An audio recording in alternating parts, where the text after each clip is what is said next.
Welcome to Roleplaying History, the podcast where we explore the history of role-playing games. I'm Wayne Davis, and I'll be your guide for today's tour. Episode 90, Feng Shui and Robin Laws. This week we deep dive a game I'd never heard of until it showed up on the Arcane 50 Best poll a few weeks back. We're also going to look into the absolutely brilliant creator of that game. And I got some help this week. One of our listeners, Richard, who lives in Australia, offered to provide me with his insights into the game, as he's a longtime player and GM of Feng Shui. And when I say he provided insight, I am not kidding. He emailed me 5 pages of really good stuff, so of course I'm going to include it in our rundown today. I'll make sure as we go along to make sure you know what stuff is his and what stuff comes from my research, because Richard deserves full credit for his contributions to this week's show. So, without further ado, let's crank up the tour bus and get to our first topic for today. The game Feng Shui was born from an idea Robin Laws had about creating a role-playing game based on Hong Kong action films. He approached Jose Garcia in 1993 with the idea, but Garcia's focus was on a setting of his own called Nexus: The Infinite City, which Laws assisted in producing and was released in 1994. With that game released, Garcia was willing to look at Laws' new game and incorporated his Daedalus Games company into Daedalus Entertainment in order to do so. That being said, Garcia wanted a collectible card game released first, as collectible card games were, in the mid-90s, the new big thing. The card game in question, Shadow Fist, was designed by Laws and released in 1995. Shortly after that, Daedalus published Feng Shui in 1996. Feng Shui took advantage of the Nexus game system Garcia had already created, though it was somewhat modified to fit the game that Laws created. Daedalus went all in on Feng Shui, not only releasing the main game itself, but also a series of supplements. That being said, Daedalus Entertainment filed for Chapter 11 bankruptcy in 1997, which caused them to have to sell off a number of their products. Laws managed to get the rights to Feng Shui back, and his friend John Nephew, who owned Atlas Games, offered to continue to publish the game. That deal was finalized on March 22, 1999, and the Atlas version of Feng Shui was released to the market. Now, Richard did want me to note that Atlas Games made it very clear in the rules for Feng Shui that while the game might be based on Shadow Fist, Atlas Games never published the card game, and while certain materials are shared or similar between the two, they are indeed separate games. By 2015, Atlas Games was looking to update Feng Shui and release that new version to the market. They used Kickstarter to fund the update, which turned out to be a very successful endeavor. The second edition of Feng Shui hit the market late in 2015, and the irony of that is that the new version came out in time to celebrate the 20th anniversary of the original version. This second version, called Feng Shui 2, is available on the Atlas Games website, atlas-games.com. With the history of the game covered, I'd like to do a quick overview before we get deeper into the game itself. I've mentioned this before, but Feng Shui refers to one of the central themes of the game, which is the fact that those who control places that have Feng Shui control the world. This manifests by the people who control the Feng Shui having events be more favorable to them than just basic chance would normally dictate. Those who have the most powerful Feng Shui basically control everything. Wars, political elections, natural disasters, pretty much everything. Now, some of the conflict in the game comes from the fact that there are multiple groups who want the powerful Feng Shui, and they're willing to fight for it. Which, if you think about it, is a version of a great many plots from Hong Kong action cinema. Now, there are a couple of things about the game that are a bit different than you'd expect. Feng Shui doesn't limit itself solely to the Hong Kong cinema style it's based on. Sure, it has martial arts and firearms, but it also has magic and very advanced technology, at least for the time. The physical settings for the game are also a bit different, as they are specifically designed to be vague. This allows the GM to work the scenarios as they see fit, as well as allowing the players to pull off the kind of stunts that would defy standard expectations. So I did the overview my way, but let's get Richard's take on it. After all, he's played it, so he would know better than I would. And just so there's no confusion, I'm giving you his overview word for word, so he gets full credit for the words that are about to come out of my mouth. The point Feng Shui makes over and over is that the game is trying to capture the spirit of all of those popcorn action movies that have graced our screens over the years. Think of all of those American action movies with Arnold Schwarzenegger, Clint Eastwood, Sylvester Stallone, Chuck Norris, Bruce Willis, or Keanu Reeves, or the martial arts movies from Hong Kong and other East Asian nations with Jackie Chan, Bruce Lee, Jet Li, Donnie Yen, or Chow Yun-fat. You know the ones, where there's one guy who has something go wrong in their life and then goes on an adventure, quite often taking down entire armies of people in spectacular set pieces, and finally having a big showdown with a mob boss or other baddie. Dang, maybe I should just have let Richard write the whole show, right? Because that's good shit. He also adds that everything about the game is over the top and crazy, with fun being the main commodity. So the big baddies are supposed to be way larger than life. You know, the guys with the maniacal laughs and the ridiculous evil schemes. There should also be swarms of goons, but of course the good guys should always win. And as we've both hinted at, lots of humor to go along with it. So let's dig deeper into Feng Shui, starting with the setting, since I just made a point about it being a bit different. At least physically, anyway. In multiple places in the Feng Shui world, there are portals to the Netherworld. The Netherworld is a place that has a multitude of tunnels and caves that constantly twist and shift, which turns them into a labyrinth of sort. These tunnels and caves connect portals to different time periods of human history. These time periods are specific: 69, 1850, 1996, and 2056. In Feng Shui, 2056 is a dystopian future, and we've seen what those look like through various other games. These time periods are known as junctures, and you can travel to these worlds through the Netherworld. Now, the Netherworld itself is a very interesting place. It's got a ton of very, let's say, odd inhabitants, and these folks do not have a place in any of the junctures anymore. Feng Shui 2nd edition makes a slight adjustment to the junctures, moving the ancient juncture from 69 to 690 AD, and changing 2056 from dystopian to post-apocalyptic. We've seen in dozens of different movies over the years the issue with having the ability to basically time travel. Somebody's going to want to change the past and or the future. If the ownership of a Feng Shui site has changed ownership, things like critical shifts can happen.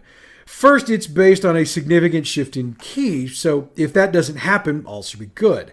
If it does happen, the shift of history can make big-time changes to history.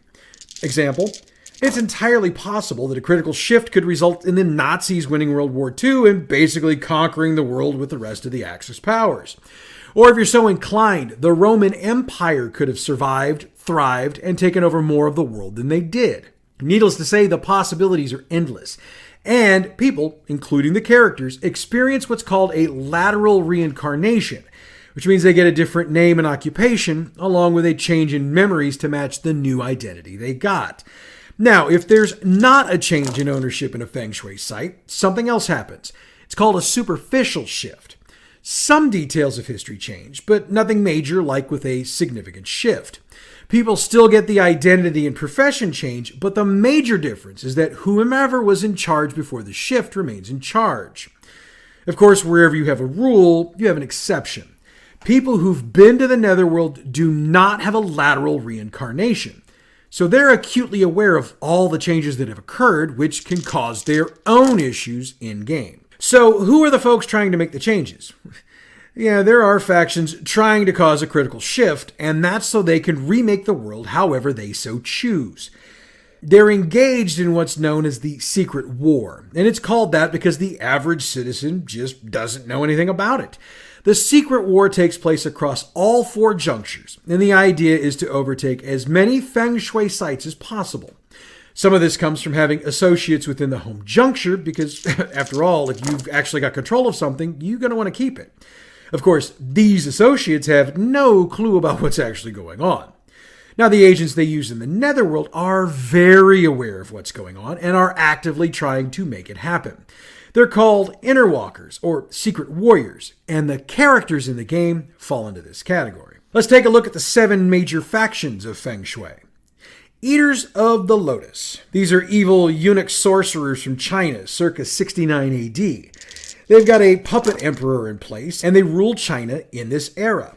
The goal, as you'd expect, is to spread their power throughout the time stream, and they use sorcery, demons, and political intrigue to make that happen. Guiding Hand. These are monks. Neo-Confucian monks, to be exact. They control 1850s China and seek to bring a world of peace and harmony, though they've got some pretty strict rules that they want to put into place as well. They are exceptionally anti-Western influence and do whatever they can to eliminate that influence from the country. That means the helpful stuff goes as well, so no science, technology, and other beneficial ideas from the West.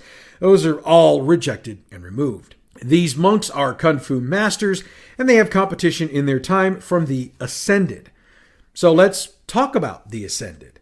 These characters are not exactly human. These are descendants of animals who used force of will to become human. And they reject any magic that could switch them back into their primitive forms, which you would expect. They have nominal control over both the 1850s and 1996, and they choose to use puppets to handle their dirty work.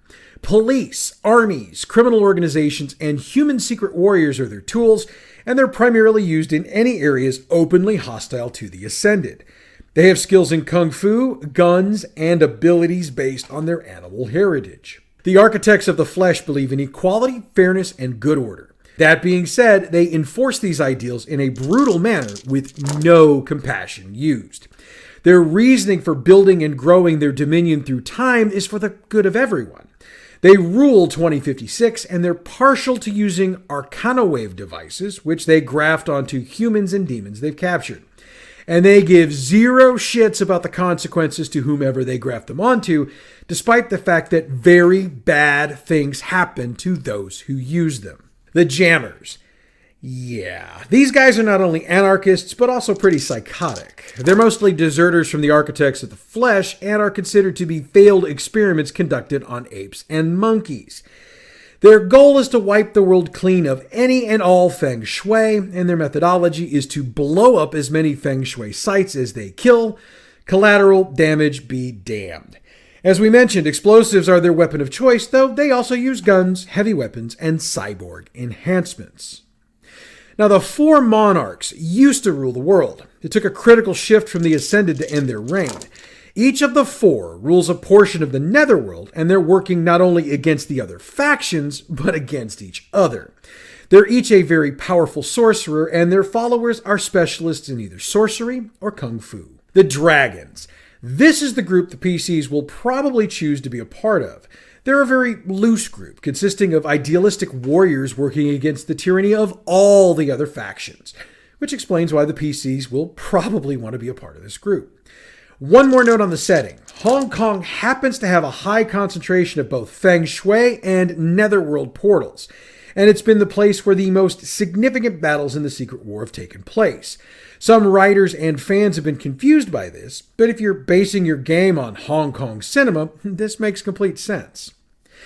This is a good point to get back to Richard's notes, as he pointed out on more than one occasion in them that the GM is really spoiled with excellent adventure ideas. He also notes, however, that what he believes to be the most difficult part of being the GM for Feng Shui is the geographical location, especially for those who are not from Asia. That'd be a whole lot of us. He notes that while the books provide a plethora of setting materials, unless you've actually been there, it's difficult to really understand the locations the game takes place in. And he noted that if the only place you've seen them is in movies, the difficulty is the same. He added that while the rules do allow for running the games in different locations, the amount of work needed to actually move the setting there is quite large. Think of it like the Fallout game I'm building on the campaign build-along. I've set it in St. Louis, Missouri, in the Midwest of the United States. If you've been there before, you probably understand what I'm doing. But if you've never been there, it's hard to really understand the minute details of the city and setting. So let's move on to character creation. As we get into it, Richard noted to me that it's one of his favorite aspects of the game, and further noted that it stands apart from a lot of other games, especially those that came out in the 1990s. After reading his notes and completing my research, I heartily agree with him. Also, I looked at what I'd originally written about character creation, and you know what? Richard has the experience, so let's go with his take on this. Instead of using dice or points to build your character from scratch, your players pick from one of 26 or, in 2nd edition, 35 archetypes. These archetypes have most of their stats generated for you, a background to understand the motivation behind these archetypes, a wealth level, and a specific juncture that they mostly reside in. That being said, every single archetype is customizable, with players often provided a set of bonus points across the attributes and skills, which they can use to bump up areas of their character that they feel will be more in tune to show how they want to play the character. It should be noted that the bonuses for each character type is different. For instance, the Private Investigator can add 3 to one primary attribute, 2 to a different primary attribute, and 1 to a third, while the Scrappy Kid can only get 2 to one primary attribute and 1 to another. However, if an archetype doesn't look like it's got a lot of customization, it's usually balanced out by having something unique that no other archetype has access to. For instance, the Scrappy Kid has a unique shtick that allows him to either distract an opponent or make it much harder for the bad guys to hit him.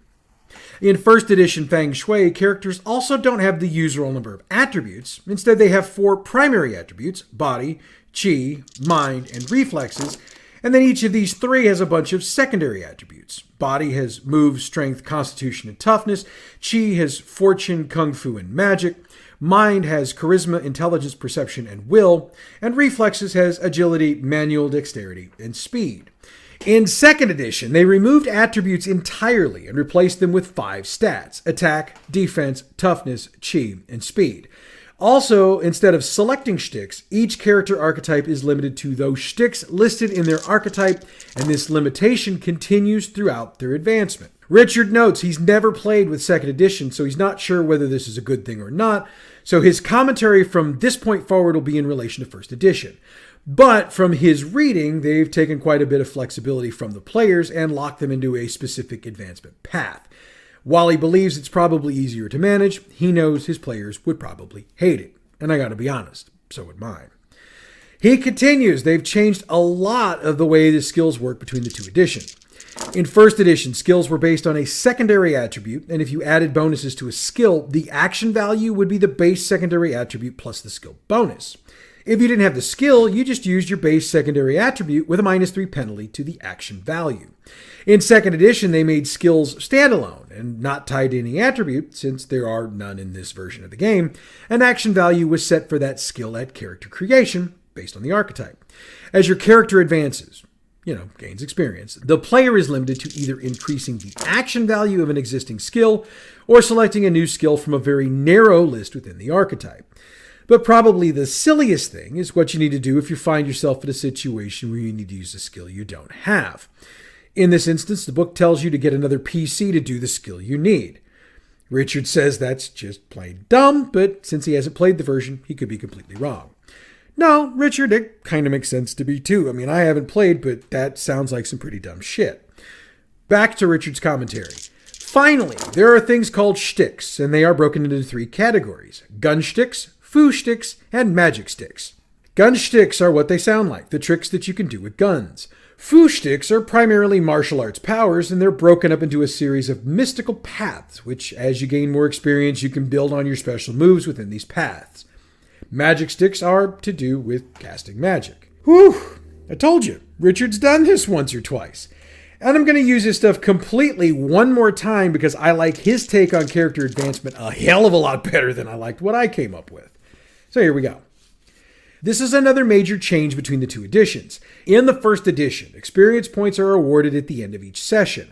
These points can be used to add new skills, increase skills, and to get new shticks. However, these experience points can't be used to increase attributes unless the character is attuned to a Feng Shui site, and then they can, but it's really expensive to do. Also, the number of points awarded is usually between 0 and 6 per session, depending on the level of fun and the ability to move the story along. I like the ability to award 0 points to a player, particularly if they are the asshole, and he noted that that was to use my words, being me, Wayne Davis, not him, Richard. Yeah, I guess I used the word asshole a lot. He actually said it in the Australian style, which is arsehole, which our Irish, Scottish, and British fans would also know. Sorry, let's get back to Richard's commentary. In 2nd edition, it's much harder to advance, as advancement is reliant solely on the number of Feng Shui sites that the characters are attuned to or have destroyed during the session. He's not a huge fan of this approach because it forces the GM to have the adventures almost always revolve around something happening at a Feng Shui site. On top of that, it's a group advancement, meaning either that the whole group gets an advancement, or they're depending on one role that one particular player chosen by the GM makes. And he can see why they did that, because it allows the whole group to advance at the same rate.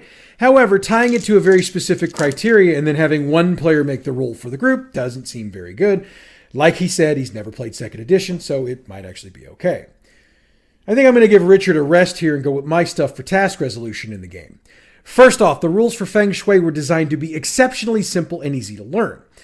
Every writer has noted the hardest part of the game is combat, and that's because a combat scene can take at least a half an hour, if not more. Non-combat checks are typically single die roll resolutions, so those can be resolved in really a matter of seconds. So let's talk skill checks. For every skill a character has, they've got what's called an action value, Richard mentioned that earlier, tied to it. The action value states how good the character is at that particular skill. When skills come into play, it's a 2d6 roll. One die is the positive die, and it's added to the action value. The other die is the negative die, and it's subtracted from the sum. Once that's done, the total is called the action result, and it's compared to the difficulty for the task.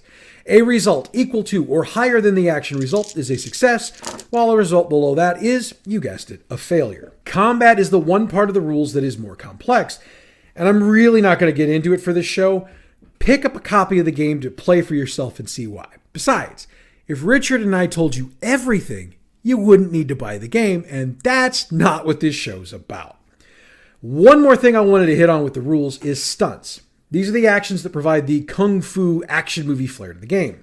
Basically, they work like this. If the player wants to try some outlandish stunt, like maybe the fire hose swing Bruce Willis did in the first Die Hard movie, YouTube that shit if you've never seen it. They can try it, provided the GM's willing to consider it. If they like the idea, the penalties applied to the character would be far less than, say, in a D&D game, which could see the penalties to a roll be so severe that only a nat 20 could see success. Again, stunts give the players the opportunity what we might call that, quote, kung fu shit, end quote. With the history, setting, and rules of the game covered, let's cover a couple more things before we wrap this portion of the show. Over the years, 21 books in the Feng Shui line have been published, and 18 of those have been supplements. And in something that seems relevant in today's game environment, 2 of those supplements were released by outside sources, including one written under the Creative Commons license. We mentioned Paul Pettingale's comments on Feng Shui a few weeks ago, but Arcane Magazine did an actual review of the game.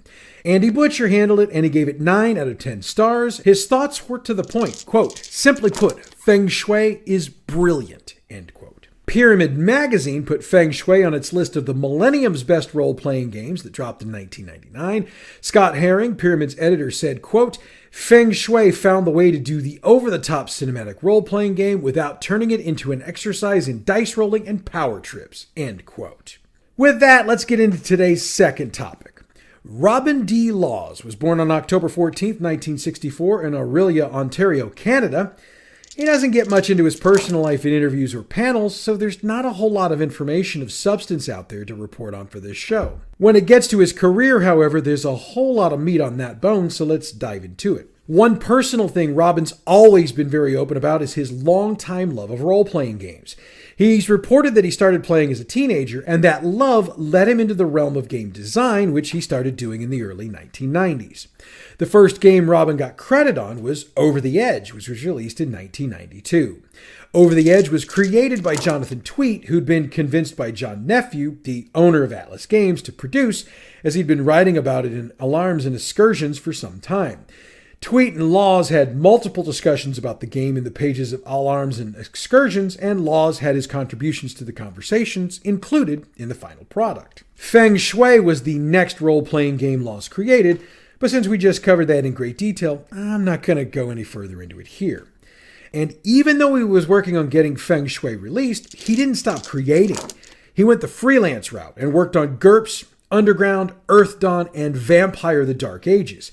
And in 1998, Greg Stafford, who we've mentioned a few times over the history of this podcast, approached Laws with the idea of creating a new game set in Stafford's world of Glorantha. The final result of this was Hero Wars, and it was the initial release for accessories when it came out in 2000. Laws expanded on this book, and it was republished in 2003 as Hero Quest. Laws also wrote up the second edition of the game, which dropped in 2009. Now, as we all know by now, the third edition of D&D came out in 2000, and Laws ultimately produced several supplements for that. But it feels like his heart tends to be in experimental design, and his various projects tend to prove that out. In 2000, Pantheon and Other Role-Playing Games was released by Hogshead Publishing. Hogshead promoted the game as, quote, a new style, end quote, of role-playing game, and promoted it as heavily as they could at the time. At around the same time, Atlas Games charged Laws with writing the Ruin role-playing game, which was based on the wildly popular computer game of the same name.